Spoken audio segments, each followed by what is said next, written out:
ان الحمد للہ. تو یہ جو ہم نے ذکر کیا اشکالات کا، خدشات کا، بدگمانیوں کا، جو ہمارے دل میں پڑی رہتی ہیں، یہ تقریباً 11 باتیں ہم نے عرض کی ہیں آپ کے سامنے. یہ کم و بیش ہیں، زیادہ بھی ہو سکتی ہیں، کہ ہر انسان میں ضروری نہیں ہے ساری باتیں پریشان کریں اس کو، لیکن بعض لوگ ایسے بھی ہو سکتے ہیں اس سے بھی زیادہ ہوں ان کے اندر یہ باتیں. تو بہرحال یہ اپنی اپنی کیفیت پر مبنی ہے، بہرحال ہے. تو ایسی صورت میں ہم بالکل مطمئن ہو کے نہیں جا سکتے. اور یہ آیت کہہ رہی ہے کہ اے نفس مطمئنہ، اے اطمینان والی روح. تو ہم پھر یہی کہیں گے بھئی ہم تو اطمینان والے ہیں نہیں، لہٰذا یہ کسی اور کے لیے ہے. لیکن آپ تدبر تو کریں بھائی، یہ آپ کے لیے ہے، یہ بالکل آپ کے لیے ہے. ابھی دیکھیں ہم آپ سے اس پر سے پردہ ہٹاتے ہیں تو آپ کا دل خود گواہی دے گا کہ واقعی یہ تو ہمارے لیے، ہم تو بڑے غافل بیٹھے ہوئے ہیں. اب جیسے امیر حسین اصلاحی رحمۃ اللہ علیہ نے تدبر القرآن میں ترجمہ کیا، ہم دوبارہ پڑھتے ہیں، پڑھ بھی دیا ہے. تو ہم تدبر کریں. اے وہ جس کا دل اپنے رب پر جمع رہا. دیکھیں یہاں کیا بتا رہے ہیں، اپنے رب سے بدگمان مت ہو، خوشگمانی کرو. تو بدگمانی سے بچنا اور خوشگمانی کرنا، اس میں کون سے ہاتھی گھوڑے لگیں گے بھائی؟ بڑی آسان بات ہے. ہم اپنے رب سے بدگمانی نہیں کرتے، ٹھیک ہے، خوشگمانی کرتے ہیں کہ ہمارے سارے گناہ معاف، ہماری ساری کوتاہیاں، تسامحات سب ختم. میرا رب کیا، میں اگر اپنے گناہوں سے زمین و آسمان کی خلا کو پور کر دوں تو یہ محدود ہے. میرے رب کا جو ہے، میرے رب کی جو رحمت ہے اور اس کا معاف کرنا ہے، مغفرت برسانا ہے، وہ تو لامحدود ہے. تو زمین و آسمان کی خلا کی کیا حیثیت ہے؟ ہے وہ جس کا دل اپنے رب پر جمع رہا. چل اپنے رب کی طرف، تو اس سے راضی، وہ تجھ سے راضی. سب سے بڑا راز یہ ہے، تو اس سے راضی. دیکھیں یہ اختیاری بات ہے کہ ہم اللہ سے راضی ہوتے ہیں، راضی با رضا. دیکھا، تو اس سے راضی، یہ سب میں مشترک آئے گی یہ بات. تو اس سے راضی، اچھا وہ تجھ سے راضی، یہ ہمارے اختیار میں نہیں ہے، لیکن اللہ کہہ رہا ہے وہ تجھ سے راضی. تو اللہ کی اس بات پہ ہم یقین کریں گے، وہ ہم سے راضی ہو جائے گا. لیکن پہلے تو یہ ہے کہ ہم اس سے راضی ہو جائیں. کیونکہ آیت میں جو ترتیب ہے وہ یہ ہے کہ چل اپنے رب کی طرف، تو اس سے راضی. تو جب ہم اس سے راضی ہو جائیں گے ہر بات میں، کچھ کوشش کریں گے کہ آپ کے سامنے آ جائیں. یہ جو 11 نکات ہم نے آپ کے سامنے پڑھے ہیں، یہ سارے ہماری کمزوریاں ہیں. ہم سوچ سکتے ہیں کہ یہ اس میں ہم کیسے راضی ہو جائیں. اللہ نے چاہا تو یہ اللہ تعالیٰ معاملہ صاف فرما دیں گے. تو اس سے راضی، وہ تجھ سے راضی. جب اللہ ہم سے راضی ہو گیا، ہم نے پہلی شرط پوری کر دی کہ تو اس سے راضی، یعنی ہم اللہ سے راضی ہو گئے، تو پھر اللہ ہم سے راضی. سو مل جا میرے نیک بندوں میں. ظاہر سی بات ہے، جنت میں جو جائیں گے وہ وہاں پہ ان پہ کوئی مہر تھوڑی لگی ہوئی ہے بد کرداری کی. وہ تو پاکیزہ بندے ہوں گے، نیک بندوں میں شامل ہوں گے. کتنی خوشی کی بات ہے کہ پتہ ہی نہیں چلے گا وہاں پہ کہ ہم اور یہ اصلی نیک بندے جو ہیں ان میں کوئی فرق ہے. ارے وہاں تو ہوگا یہ کہ جو ہمارے گناہ ہیں وہ بھی ہمارے قلب و ذہن سے مٹا دیے جائیں گے. ہمیں خود یاد نہیں ہوگا ہم نے دنیا میں کیا کیا گناہ کیے. ورنہ اگر ہم یاد رکھتے، دنیا کی جنت کی زندگی کرکری ہو جاتی. ہم کہتے ہیں یا اللہ تو نے تو ہمیں بہت کچھ دیا، لیکن ہم کتنے ناہنجار کہ ہم دنیا میں یہ کیا یہ کیا. اللہ اتنی محبت کرتے ہیں کہ ہمارے گناہ ہمارے قلب سے مٹا دیں گے. عفو کے معنی ہیں دیکھیں اس کی مثال ایک دی جاتی ہے کہ آپ پانی پہ تصویر نہیں بنا سکتے، لیکن ریت پہ تو بنا سکتے ہیں۔ آپ کسی کاغذ پہ بنا لیں، بلیک بورڈ پہ بنا لیں۔ اب بلیک بورڈ پہ بنائی آپ نے یا وائٹ بورڈ پہ بنائی، آپ وائٹ بورڈ کو بھی ڈسٹر سے مٹا دیں اور بلیک بورڈ والے کو بھی چاک کو مٹا دیں آپ ڈسٹر سے، دونوں مٹ جائیں گے، کچھ پڑھنے میں نہیں آئے گا، لیکن اس کے اثرات اس پہ پڑ جائیں گے۔ وہ جو کورا تھا بلیک بورڈ، وہ صاحب بتا رہا ہے اس پہ کچھ لکھ کے مٹایا گیا ہے۔ لیکن اگر آپ کوئی تصویر یا تحریر ریت پر لکھ دیں یا بنا دیں اور اس پہ کے بعد اس پر ہاتھ پھیر دیں، 2-3 دفعہ آگے پیچھے ہاتھ کر دیں، ہاتھ پھر گیا، وہ ساری شے ایسی مٹے گی کہ کوئی تصور نہیں کر سکتا اس پہ کیا تصویر بنائی گئی تھی، اس پہ کیا لکھا گیا تھا، اس ریت کے اس قطع پر، اس چھوٹے سے ٹکڑے پر کیا لکھا گیا تھا۔ اللہ رب العزت ہمارے گناہوں کو ایسا مٹا دیتا ہے جیسے کوئی تصویر بنا دے ریت پر اور اس کو مٹا دے کہ اس کے اثرات بھی باقی نہیں رہتے۔ یہ عفو کے معنی ہیں، عفو۔ اللہم اللہم انکا عفو کریم تحب العفو فاعف عنا، سمجھے؟ یہ عفو جو ہے نا، ایسی نعمت ہے اللہ کی کہ وہ ہمارے قلب و ذہن سے مٹا دیں گے۔ ایسے عظیم رب ہیں، سمجھے، بہت حلیم بردبار، ہمارا لحاظ رکھنے والے کہ میرے بندے ہیں، جنت ان کی کرکری نہ ہو۔ اب اگلا ترجمہ کنز ایمان کا دیکھیں۔ اے ایمان والی جان، اے اطمینان والی جان، یا ایتھا النفس المطمئنہ ارجعی الی ربک راضیۃ مرضیہ، اپنے رب کی طرف واپس ہو۔ دنیا میں بہت عرصے سے تو رہ رہی تھی، اب واپس ہو جا، یوں کہ تو اس سے راضی۔ دیکھیں یہاں پھر وہی بات آئی، یہ مشترک بات ہے۔ اگر ہم اپنے اندر اس بات کو جما لیں کہ ہم اللہ سے راضی ہو کے مریں، ہم اس کا تھوڑا سا آپ کے سامنے کوشش کریں گے کہ یہ راضی کیسے ہوں گے، وہ بھی انشاءاللہ، اور اس سے بہتر بھی اللہ آپ کے دل میں ڈال سکتے ہیں، یہ بھی ہمارے دل میں اللہ ڈال رہے ہیں، تو اس سے بھی بہتر طریقے سے آپ راضی ہو سکتے ہیں۔ واپس ہو یوں کہ تو اس سے راضی، وہ تجھ سے راضی۔ تو اللہ ہم سے راضی ہو جائے، اس سے پہلے کیا بات مشروط ہے؟ کیا ہم اس سے راضی ہوں، جس کو بزرگوں نے کہا ہے راضی برضا۔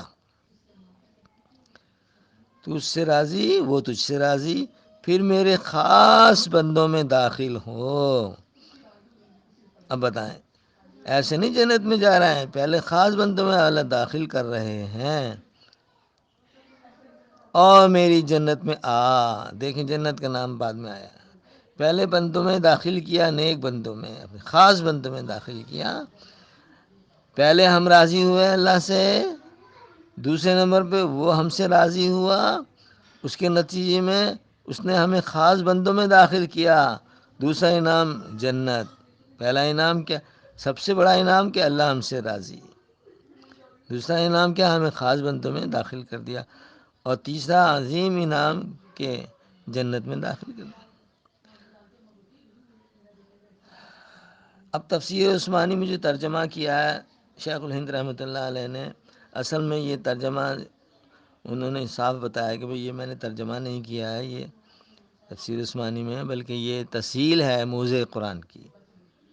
اتنی عظیم بزرگ ہستی کہ وہ یہ مالٹا کی جیل میں رہتے ہوئے یہ کارنامہ اللہ نے ان کو عطا فرمایا کہ ترجمہ کیا، اس کا نام رکھا موضع فرقان۔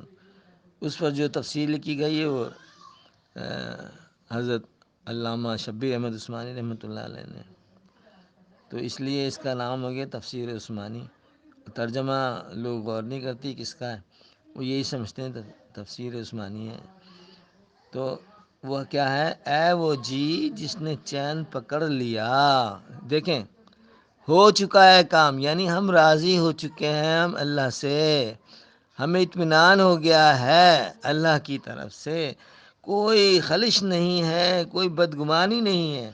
اے وہ جی جس نے چین پکڑ لیا، پھر چل، پھر جا واپس، پھر چل اپنے رب کی طرف، تو اس سے راضی۔ دیکھیں وہ پھر یہ مشترکہ بات آ گئی، تو اس سے راضی، یہ اختیاری بات ہے، وہ تجھ سے راضی، یہ غیر اختیاری۔ لیکن ہمیں یقین ہونا چاہیے کہ اللہ نے کہا کہ اگر تو ہم سے راضی ہو جائے گا تو ہم تجھ سے راضی ہیں، پھر شامل ہو۔ پھر اللہ کیا فرما رہا ہے کہ پھر شامل ہو، تو اس سے راضی، وہ تجھ سے راضی، پھر شامل ہو میرے بندوں میں اور داخل ہو میری بہشت میں۔ تو آگے ترجمہ، جو سب سے پہلا ترجمہ تقریباً 240 سال ہو گئے، 240 برس پہلے جو ترجمہ ہوا ہے سب سے پہلا، اور جتنے بھی مترجمین ہیں ان کے لیے بڑا آسان ہو گیا کہ اس آیت کا کیا ترجمہ ہونا ہے۔ اب انہوں نے ہمارے الفاظ میں ترجمہ کو آگے بڑھاتے گئے۔ جب کوئی نظیر ہی نہیں تھی تو اس وقت یہ ترجمہ، اور ایسی نظیر تو نظیر خود اردو زبان اپنے پیروں پہ کھڑی نہیں ہوئی تھی، اب بتائیں، اور ایسی زبان جو اپنے پیروں پہ کھڑی نہیں ہوئی ہو اس میں ترجمہ کر ڈالا۔ یہ اللہ کی طرف سے خاص فضل، کرم، کرامت ہوئی ہے کہ ایک ایسی زبان جو نئی نئی پیدا کی جا رہی ہے، دوسری زبانوں کا جو ہے وہ مرکب ہے، کچھ الفاظ وہاں سے لیے، کچھ وہاں سے لیے، کچھ وہاں سے لیے، اور ایک زبان بنتی جا رہی ہے۔ وہ زبان ابھی رائج العام نہیں ہوئی ہے 100%، اس میں قرآن کا ترجمہ ہو رہا ہے۔ اس ترجمے کی وجہ سے اردو زبان کو بہت بڑا جو ہے نا انعام ملا ہے، اور بہت بڑا جو ہے یہ اعزاز ہے کہ اردو زبان میں اس وقت ترجمہ ہوا۔ کچھ سینکڑوں ہزاروں سال سے تھوڑی زبان چل رہی ہے کہ اس میں تو سب کچھ تھا، سرمایہ الفاظ کا۔ بہرحال کیا ترجمہ ہے حضرت شاہ عبد القادر محدث دہلوی رحمۃ اللہ علیہ کا، شاہ ولی اللہ صاحب کے صاحبزادے کا، فرماتے ہیں یا ایتھا النفس المطمئنہ کے ترجمے میں، اے چین پکڑے، یہ بھی بتا رہا ہے لفظ کہ یہ اس شخص کی بات ہو رہی ہے جس نے مرنے سے پہلے چین حاصل کر لیا، چین کی تقاضوں میں نہیں لگا ہوا، چین حاصل کر لیا۔ جو حاصل کیا جاتا ہے وہ اختیاری ہوتا ہے، غیر اختیاری نہیں ہوتا ہے۔ یہ بھی دیکھیں آپ، کتنا آسان ہے۔ اے چین پکڑے، پھر چل، پھر جا، پھر چل اپنے رب کی طرف، تو اس سے راضی۔ دیکھا وہی یہ ہر ترجمے یہ بات مشترک ہے، تو اس سے راضی، وہ تجھ سے راضی، پھر مل میرے بندوں میں اور پیٹھ میری بہشت میں، پیٹھ میری بہشت میں۔ اب یہ ہماری زبان میں آج کل ترجمہ کیا جا رہا ہے داخل ہو، اور یہ کہ اس میں گھس جا، اور جو بھی ہے بہرحال پیٹھ میری بہشت میں۔ تو یہاں پہ ہم جو عرض یہ کرنا ہے کہ دیکھیں بڑا آسان ہے قرآن پاک کا یہ ترجمان، اور ہاں یہ جو آیت ہے یہ ہمارے آپ کے سب کے لیے ہے، چاہے کتنے ہی ہم گناہ گار ہیں، چاہے کتنے ہی عبادت سے بھاگے ہوئے ہیں، بندگی سے بھاگے ہوئے ہیں اور گناہ میں ملوث ہیں، لیکن ہم اپنے دل کو سنبھالیں، کیونکہ ہر شخص دنیا میں جو ہے وہ کبھی خوشی ہوتا ہے، کبھی غم ہوتا ہے، غم اور خوشی اس کے ساتھ چل رہی ہے، یہ مسائل اس کے ساتھ ہیں۔ اب یہ جو ہم نے آپ کے سامنے رکھا، یہ جو ہمارے ذہن میں باتیں آئیں، تقریباً 11 باتیں، ہو سکتا ہے اس کے علاوہ بھی آپ کے قلوب و اذہان میں آ جائے، تو وہ اس کا بھی آپ کو جواب اللہ عطا فرما دیں گے۔ ابھی جو ہم اس پہ تھوڑی سی ہم ڈالتے ہیں روشنی۔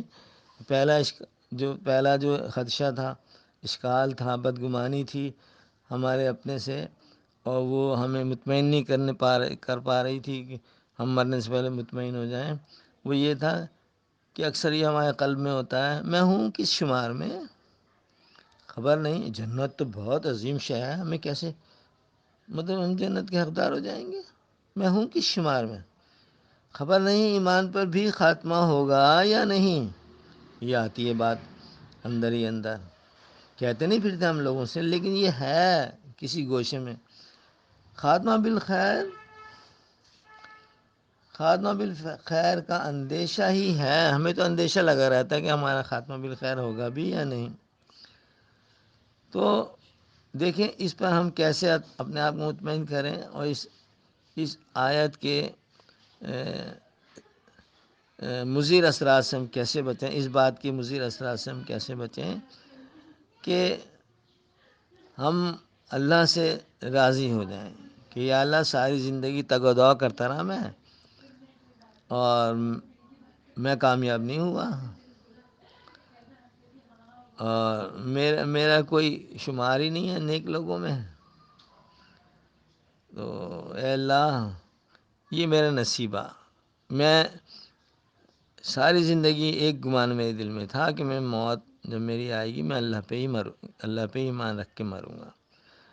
اب یہ صرف ایمان تو تھا لیکن عمل نہیں تھا میرا، لیکن ایمان تھا۔ لوگوں نے مجھے مسلمان ہی سمجھا، اگر مجھ پہ کوئی مصیبت آئی تو مسلمان کے نام پہ آئی، کہ انہوں نے کہا یہ مسلمان ہے۔ کفار نے اگر مجھے سرزنش کی، حالانکہ میں کفار سے بدتر میں کام کر رہا تھا، لیکن انہوں نے سرزنش کیوں کی میری، کہ وہ یہ سمجھتے تھے کہ میں مسلمان ہوں۔ لیکن افسوس کہ میں نے جو ہے وہ اپنے رب کو تو راضی کیا ہی نہیں، میرا کیا شمار ہے۔